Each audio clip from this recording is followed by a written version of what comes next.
नमस्कार मित्रों, शारदा बाल निकेतन नागौर की यूट्यूब चैनल पर आप सबका हार्दिक स्वागत और अभिनंदन।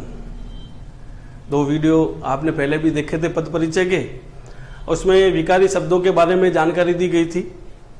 आज हम अविकारी शब्दों के बारे में, उनका पद परिचय किस प्रकार से दिया जाता है उसके बारे में अध्ययन करेंगे।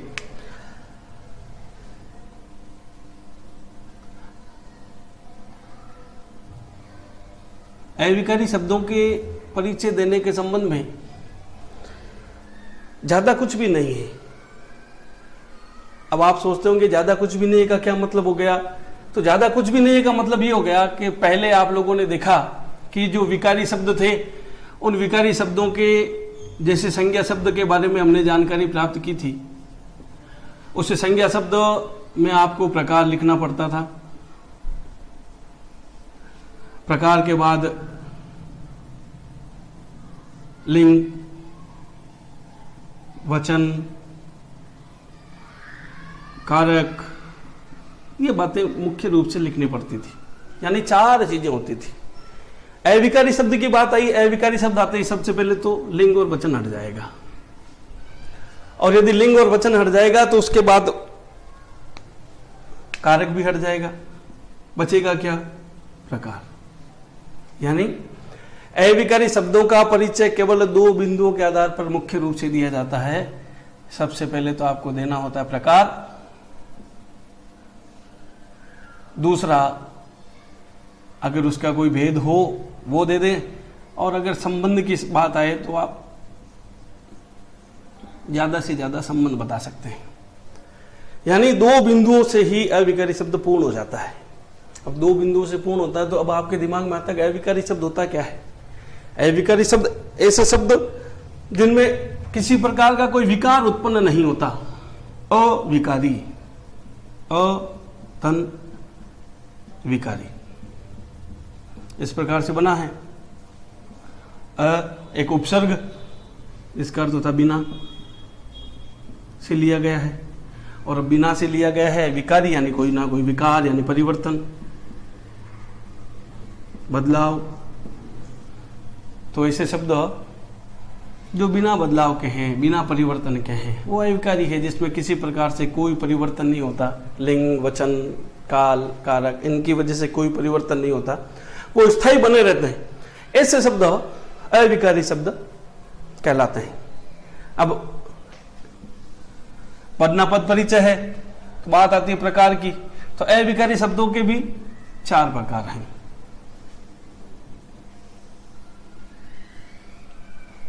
सबसे पहले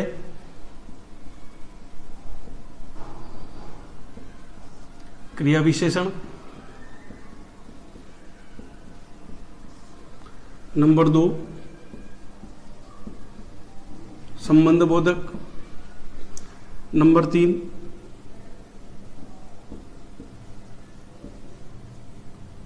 समुच्चय बोधक,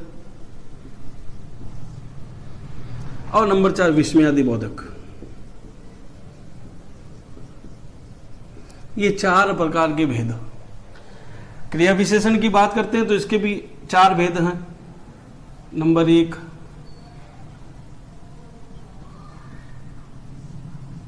कालवाचक, नंबर 2 स्थानवाचक, नंबर 3 परिमाणवाचक,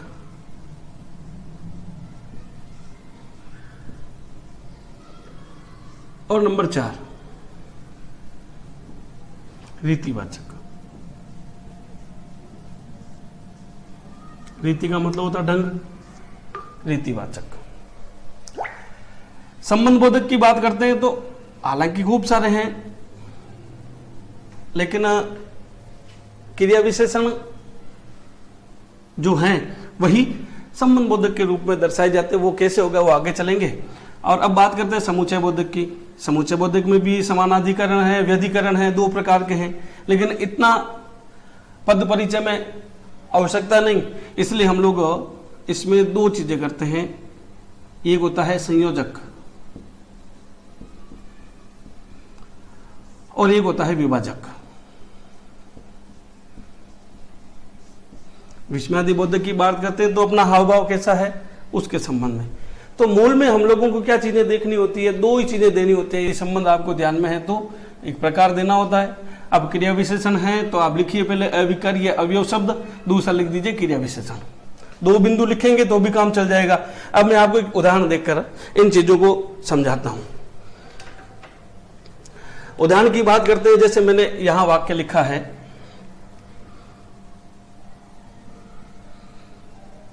मोहन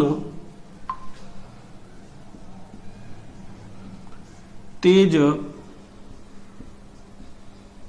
चलता है। अब क्या हुआ, जब ये चीज लिखी हुई मोहन तेज चलता है, तेज के नीचे रेखा खींची आ गई। अब आपको ध्यान में आएगा तेज शब्द क्या है। तो तेज शब्द की जब बात करते हैं तो परिचय देना है। तो सबसे पहले आप देखिए कि तेज शब्द क्या है। क्या कोई संज्ञा शब्द है, क्या कोई सर्वनाम शब्द है, क्या विशेषण शब्द है, या फिर क्रिया शब्द है। क्रिया शब्द हो नहीं सकता, संज्ञा और सर्वनाम शब्द है नहीं, विशेषण जरूर दिखता है लेकिन ये संज्ञा के पहले लगा हुआ नहीं है, ये भी आप देखते हैं। तो किसके पहले लगा हुआ है, क्रिया शब्द के पहले लगा हुआ है। और यदि क्रिया शब्द के पहले लगा हुआ है तो अब इसका परिचय देना, तेज है, धीरे है, स्न स्न है, आज है, कल है, परसों है, ये इन सब चीजों को, इसकी भी आपको एक सूची दी जाएगी। अब आपके सामने आ गया तेज शब्द, इस तेज शब्द का परिचय देना। मैंने आपको पहले ही कहा था कि लंबा कुछ भी नहीं है, सबसे सरल विषय, 2 अंक आप बड़ी आसानी से प्राप्त कर सकते हैं अविकारी शब्दों में, या यूं कह सकते हैं पद परिचय में। तेज शब्द है, तेज शब्द में सबसे पहले तो आप लिखिए अव्यय। अव्यय नहीं लिखते हैं कोई बात नहीं, अविकारी लिख दीजिए। अविकारी लिखने के बाद एक बात हो गई। अब ये कहता है कि भाई प्रकार कौन सा है, क्रिया विशेषण, संबंध, समुच्चय या विस्मयादि बोधक। आप इसमें लिख दीजिए क्रिया विशेषण।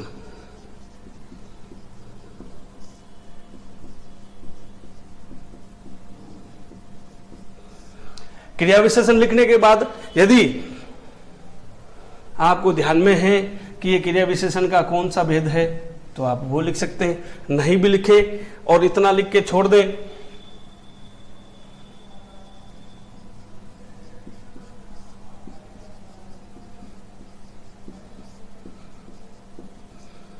चलता क्रिया से संबंध, तो भी मामला हो जाएगा। ये इस प्रकार से ये 2 ही बिंदु मुख्य रूप से बनते हैं। क्यों?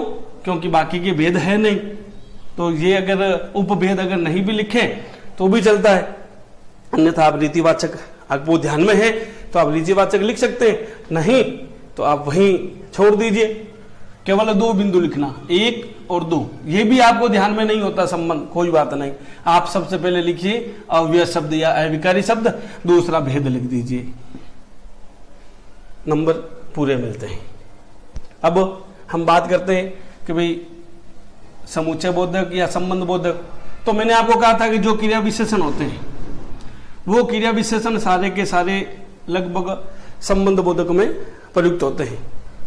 कब होते हैं? जब इन क्रिया विशेषण शब्दों के साथ विभक्ति चिन्ह लग जाए।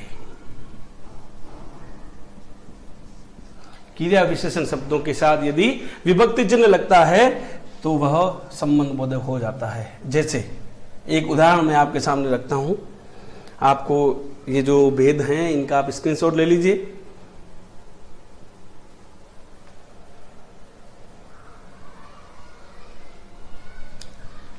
बाद में वीडियो को देखकर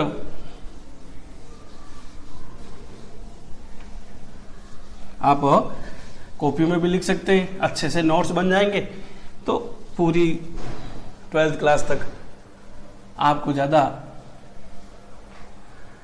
वर्क करने की आवश्यकता नहीं होगी। अब जैसे मैंने आपके सामने लिखा, मोहन अंदर बैठा है।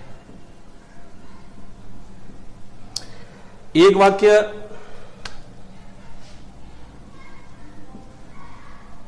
मोहन घर के अंदर बैठा है। बात कितनी सी है, बात इतनी सी है कि यहां अंदर शब्द है, यहां भी अंदर शब्द है, लेकिन इस अंदर शब्द के पहले, इस अंदर शब्द के पहले किया गया और उसके पहले एक संज्ञा शब्द भी आ गया, यानी इस शब्द का संबंध घर से हो गया। तो अंदर शब्द केवल अंदर लिखा हुआ है तो ये क्रिया विशेषण है।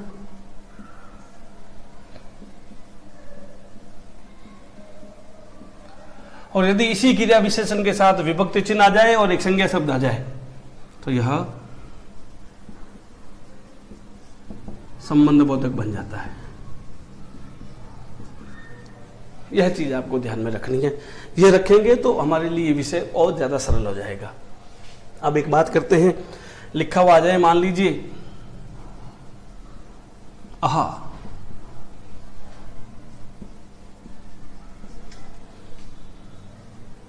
तुम आ गए।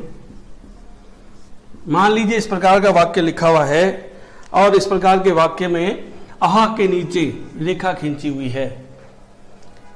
अब विस्मयादिबोधक के लिए हमें ज्यादा दिमाग पर जोर देने की आवश्यकता नहीं। क्यों नहीं? क्योंकि यह चिन्ह ही आपको बता देगा ये तो विस्मयादिबोधक है। बिंदु कितने देने हैं? बिंदु 2 देने हैं। पहला आहा शब्द लिख दिया, एक अविकारी, 2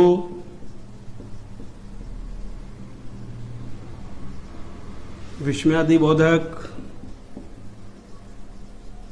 हो गया बस। इसके ज्यादा देना चाहते हैं तो यह अह शब्द किस प्रकार का है तो आप देखते हैं अह तुम आ गए, मतलब इसने खुशी प्रकट की, अह तुम आ गए, उससे प्रसन्नता हुई। प्रसन्नता मतलब हर्ष, हर्ष सूचक। बस 1 2 यहां तक भी बात खत्म हो जाती है। मैं बार बार कह रहा हूं, लेकिन फिर भी हम अधिक लिखेंगे और अच्छा है। इतनी जानकारी हम लोगों को अविकारी शब्दों के बारे में आनी चाहिए। अब बात आती है, ये जो उदाहरण लिखे हैं आप इन उदाहरण को बड़े आराम से लिख सकते हैं और स्क्रीनशॉट बार बार आग्रह भी है। अब बात आती है, राम घर गया और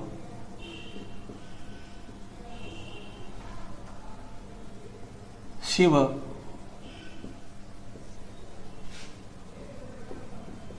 सो गया। राम घर गया और शिव सो गया। अब वही बात है, किसके नीचे रेखा आ गई? और के नीचे रेखा आ गई, यानी इस रेखांकित पद को दर्शाना है। यानी समुच्चय बोधक, यानी 2 वाक्यों को जोड़ने का काम करने वाला, समुच्चय बनाने वाला, ग्रुप बनाने वाले जो शब्द होते हैं वह समुच्चय बोधक कहलाते हैं। अब ये जो समुच्चय बोधक कहलाते हैं उनके लिए हम क्या करें? किस प्रकार से इसका विग्रह करें?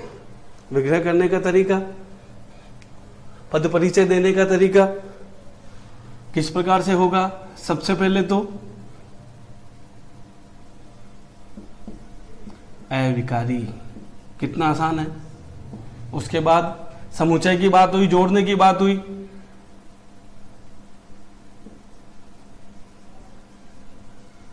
समुच्चय बोधक। फिर मैंने आपको 2 भेद दिखाए थे, संयोजक और विभाजक। ये जोड़ने का काम करता है, ये संयोजक। यानी आपको संक्षिप्त जानकारी देता हूं ताकि आपको थोड़ा ध्यान में रहे। और एवं, तथा, व, ये जो है ये संयोजक के अंतर्गत आते हैं, जोड़ने का काम करते हैं। दूसरे पर, लेकिन, किंतु, परंतु, अगर, मगर, अथवा, ये जो शब्द हैं और भी हैं, ये मूल में ये चीजें, ये विभाजक के रूप में है। इतनी जानकारी हम लोगों को पद परिचय के बारे में होनी चाहिए। इतनी यदि जानकारी होती है तो आपका पद परिचय आपको पूरे 2 अंक दिलवा सकता है। आप जब वीडियो को पूरा देखते हैं तब आपको खूब सारी जानकारी होती है, और यदि वीडियो 2 मिनट का 4 मिनट का देखते हैं तो आपको विषय की पूरी गंभीरता नहीं होगी, विषय की पूरी जानकारी नहीं होगी। आप इस वीडियो को पूरा देखिए, स्क्रीनशॉट ले लीजिए। कुछ हम प्रश्न भी लिखेंगे और उन प्रश्नों को आप लोगों के लिए अभ्यास के लिए रहेगा।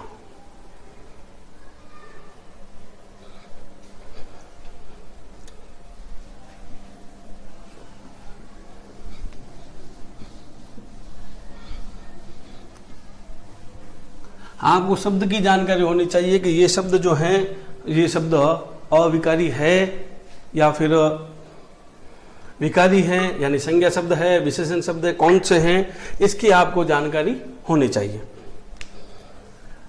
मैंने पूर्व में भी आपको कहा था कि हमने ये सब चीजें छोटी कक्षाओं में अध्ययन किया है, इसलिए आपको इसकी जानकारी होनी चाहिए। अब हम अभ्यास के लिए कुछ प्रश्न करते हैं।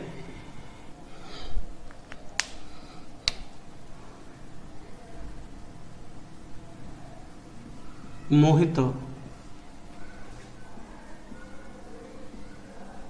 जयपुर से नागौर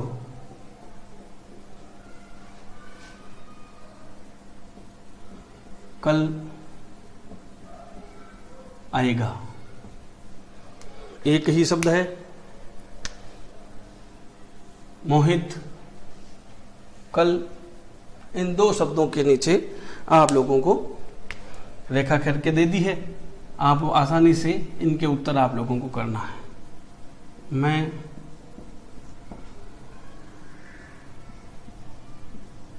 द्वादशी कक्षा में पढ़ता हूं।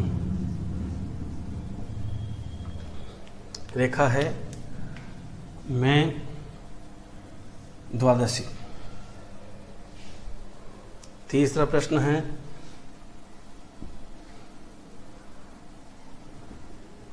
वह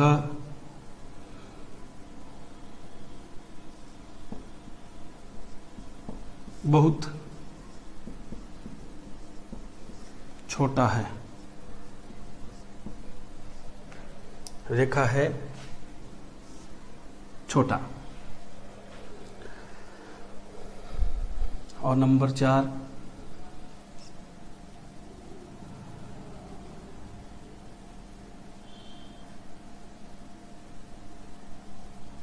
वह तुम परीक्षा में सफल हो गए। रेखा है वह तुम हो गए। यहां तक 4 प्रश्न अभ्यास के लिए। आप लोग वीडियो को देखकर कमेंट में भी आप अपनी जिज्ञासा को लिख सकते हैं, उसका भी उत्तर आप लोगों को दिया जाएगा। चैनल को लाइक कीजिए, सब्सक्राइब कीजिए, और किसी भी प्रकार के अगर आपके दिमाग में प्रश्न बनते हैं तो कमेंट में लिखकर आप उन प्रश्नों को छोड़िए, उसका भी उत्तर आप लोगों को दिया जाएगा। धन्यवाद। आप इन प्रश्नों का स्क्रीनशॉट ले सकते हैं।